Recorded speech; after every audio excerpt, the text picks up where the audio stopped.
చాలామంది ఆశపడుతున్నారు. దేనికోసం ఆశపడుతున్నారమ్మా? దేనికోసం ఆశపడుతున్నారు? దేవుని నామానికి స్తోత్రం కలుగుగాక. ధనం కోసం ఆశపడుతున్నారు.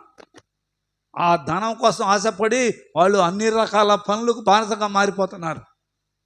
జీవితం బాగా చేసుకోలేకపోతున్నారు. వాళ్ళే దొంగతనం చేస్తున్నారు, వ్యభిచారం చేస్తున్నారు, మోసం చేస్తున్నారు, దగా చేస్తున్నారు. దేనికోసం ఉన్నాయా? వ్యభిచారం చేస్తున్నాడే డబ్బు కోసం. చేయట్లే? ఎందుకు ఆ బతకడం? ఎందుకు ఆ బొందలు పడి సావటం మేలు. సచిన పరరాజ్యం బోగా సవమాకు.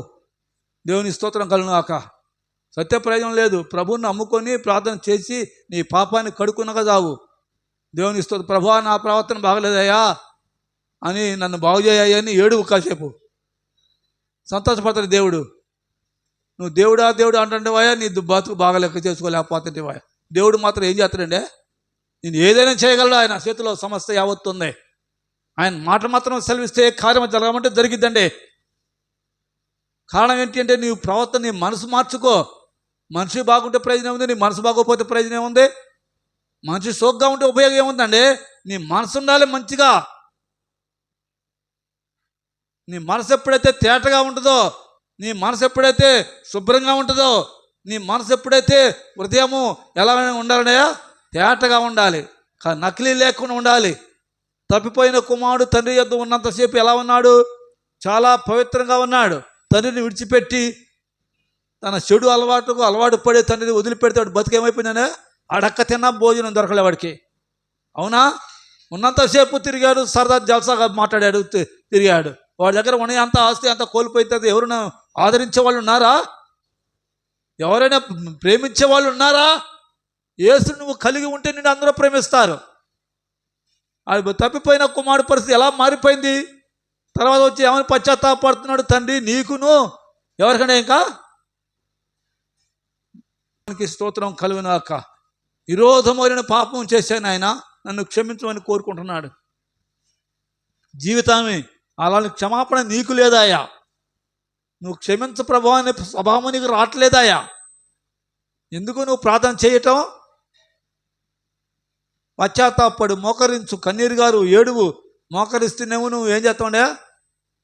నాకు అది వెళ్ళిపోతావు, లేవు, కాసేపు కూడా ప్రార్థన చేయలేవు. మొన్న కామం చెబుతుంది, అయ్యా నేను కళ్ళు మూసుకుంటే నిద్రైపోతాను కానీ ప్రార్థన చేయలేకపోతున్నాయా అంటుంది. ఇంకొక ఆమె ఉంటుంది, అయ్యా నేను బైబిల్ చదువుతూనే నాకు నిద్ర వస్తుంది అయ్యా అంటుంది. కారణం ఏంటి? అపవాది నిన్ను ఆవరించింది. అవి తొలగిపోవాలి అంటే నువ్వు మోకరించాలి. దేవుని శక్తిని నువ్వు కమ్ముకుంటుంది. నువ్వు దేవుని బిడ్డగా మారిపోతావు. నువ్వు అలా ఉంటే యేసయ్యకు బాధ అండి. నువ్వు చచ్చిపోవడం యేసయ్యకి ఇష్టం లేదు. జక్కయ్య బతుకు ఎలా ఉంది? వడ్డీ వ్యాపారస్తుడిగా ఉండి డబ్బంతా సంపాదించుకొని అన్యాయకరంగా రూపాయికి 10 రూపాయలు వడ్డీ తీసుకొని ఏం చేసిండు అయ్యాడు? ధనవంతుడిని కావాలని ఆశపడ్డాడు వడ్డీ కోసం. ఇలా వడ్డీ వ్యాపారస్తులను యేసయ్య ఊకుంటాను అనుకున్నా డబల్ రూపాయికి వడ్డీలు కడుతున్నారండి. జక్కని యేసయ్య ఊకోలే, జాగ్రత్త బిడా, నిన్ను కూడా ఊకోడు. నువ్వు వడ్డీ కోసం ఆశపడి నీ బతుకును పతనం చేసుకోమాక. దేవుడికి నీకున్న సహవాసము సంబంధము దూరం చేసుకోమాక. నీ వడ్డీ నువ్వు ఇవ్వకూడదు, వడ్డీకి తీసుకోకూడదండి. అసలు క్రైస్తవుడు అనేవాడు ఎవడైనా ఎప్పుడు వరకు పర్వాలేదు వడ్డీకి తీసుకున్నావు. అలాంటి వడ్డీకి తీసుకోవడం ఇంకా మరీ ఘోరం అండి. ఆ పనులు చేయమాకండి.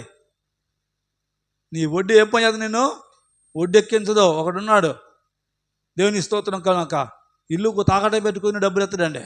అయా అవసరాన్ని పోయి దండం పెట్టి కాళ్ళు పట్టుకుంటే, లేకపోతే మెళ్ళకు గొలుసు తీసి ఆడబెట్టు నీకు డబ్బులు ఎత్తా అంటాడు. అలాంటి వాడి పరిస్థితి ఏమైపోయింది? వీడికి ఆరోగ్యం అవుతే హాస్పిటల్కి వెళ్తే అల్లుళ్ళు వచ్చి ఇంటి తలుపులు తలపర బలగొట్టి ఇంట్లో ఉండే బంగారం ఎండి ఎత్తకపోయారు. మామయ్య నీకే డబ్బులన్నీ ఖర్చు పెట్టినాం అన్నారు. అయిపోయింది. వాడు దరిద్రుడు అయ్యాడు. లాస్ట్ తినడానికి భోజనం కూడా లేకుండా పోయింది. నీ వడ్డీ నిన్ను బతికిద్దనుకున్నావు, నువ్వు సంపాదించుకోవాలనుకున్నావు వడ్డీ చేత. కానీ వడ్డీ వ్యాపారంగా నీ బతకూడదు. వడ్డీని తీసేయి. దేవుని నామానికి మహిమ కలుగును గాక. నువ్వు వడ్డీకి ఎంతగా ఆశపడుతున్నావు అంటే అంతా నీకు దేవుడు బొంద తీసి ఉంచుతున్నాడు అనుకో. గుర్తుపెట్టుకో, నీ డబ్బు నిలవదు బిడా, ఇంట్లో ఉండదు బిడా. అది నీకు శాపంగా మారిపోద్ది. జక్కయ్య శాపగ్రస్తుడిగా మారతాడని జక్కయ్య యొద్దకు యేసు వచ్చాడు. దేవుని స్తోత్రం చెల్లించి గడికి ఒకసారి జీవితాన్ని మార్చుకున్నాడు. అయ్యా, నేను ఎవరి యొద్ద అన్యాయంగా రూపాయి తీసుకున్న వాళ్ళకి 4 రూపాయలు ఇస్తానయ్యా అన్నాడు. ఎవరి యొద్దనైనా అన్యాయంగా నువ్వు తీసుకుంటే 4 అంతలు నేను మరలా చెల్లిస్తానని చెప్పి జక్కయ్య దేవుని ఎదురు ఒప్పుకుంటున్నాడు. నీ బతుకు నువ్వు ధనవంతుడు కావాలని ఆశపడితే దేవుడు నీకు కలగజేయాలి, కానీ నువ్వు మందిని ఎత్తున చేయి పెడతావా? ఇదేనా నీ వ్యాపారం? ఇదేనా నీ ఆశ? ఇదేనా నీ ప్రార్థన? ఇదేనా నీ పని? ఎప్పుడు ఆ పనికి మన పని చేయొద్దు. దేవుని స్తోత్రం చెల్లించి గట్టికి ఒకసారి, ఇంకోసారి గట్టి స్తోత్రం చెల్లించో, ఇంకోసారి గట్టి స్తోత్రం చెల్లించో. నువ్వు తెరవలేదా? గట్టికి దేవుని స్తోత్రం చెల్లించో.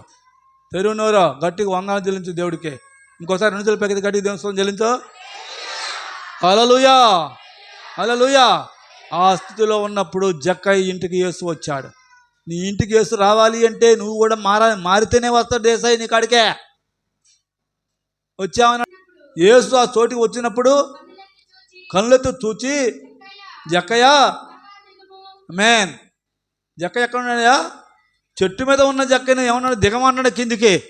నువ్వు డబ్బు, నీ హోదా, నీ గొప్ప మెప్పు కోసం నువ్వు ఎక్కుతావు పైకి, నేను కోటేశ్వరుడు కావాలని. దేవుని స్తోత్రం. దిగమంటాడు దేవుడు.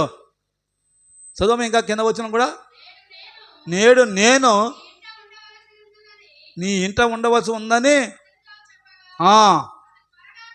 దిగి సంతోషముతో ఆయనను చేర్చుకున్నాను. దేవుని స్తోత్రం, హల్లెలూయా. నీ జీవితంలో నువ్వు కూడా యేసుని కలిగి ఉండు.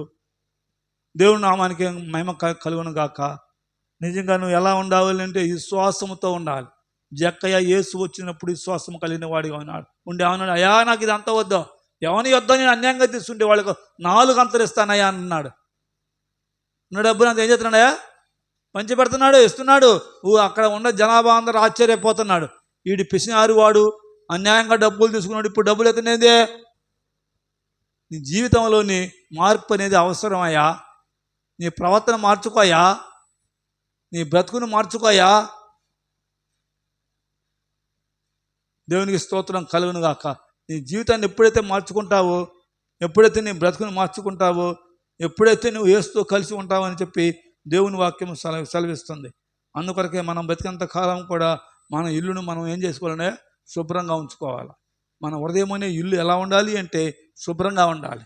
హృదయం మోసకరమైనది, ఘోరమైన వ్యాధి కల హృదయం వ్యాధి ఉంటే నీ బతుకంతే వ్యాధే. స్తోత్రం కలుగును గాక. నిజంగా జీవితంలో నీ పౌలు భక్తుడు చెప్పినట్లుగా ఏం చెప్పాడు? పౌలు భక్తుడు పాపాన్ని విడిచిపెట్టమన్నాడు. ఇది ఒక పాపమే. అన్యాయకరంగా దేవుని సొమ్మును వడ్డీకి తీసుకోవటం కూడా పాపమే. అది భయంకరమైన పాపం అండి. అని చెప్పాలి అక్కడ వడ్డీకి తీసుకో, నువ్వు సంపాదించుకొని చెప్పాలి అక్కడ బైబిల్లో. నీ బతుకు దేవుడు మాట్లాడుతున్నాడు కాబట్టి వడ్డీ మానేయి. సహాయం చేయి ఒక వ్యక్తికి, మేలు చేయి ఒక వ్యక్తికి, నీవు దీవించబడతావు. దేవుడు నిన్ను ఆశీర్వదిస్తాడు, నీ బిడ్డలను దీవిస్తాడు దేవుడు, నీకు మేలు చేస్తాడు దేవుడు. ఏ కీడు రాకుండా నిన్ను కాపాడతాడు. ఏ తెగులు నీ కుటుంబానికి మీదకి రాకుండా ఆయన హస్తాన్ని చాపుతాడు. దేవుని స్తోత్రం, హల్లెలూయా, హల్లెలూయా. మన ప్రవర్తన దిద్దుకుందాము, మన బ్రతుకును మార్చుకుందాము. దేవునికి ఎందుకు భయభక్తులు కలిగి నమ్మకస్తులుగా జీవించుదాము. దేవుని సమాధానము ఎల్లప్పుడూ ఆయన నమ్మిన బిడ్డలందరికీ సదాకాలము తోడు ఉండి మనం దేవుడు దీవించడానికి సిద్ధంగా ఉన్నాడు. ఆయన సమాధానము తోడు ఉండును గాక. ఆమేన్.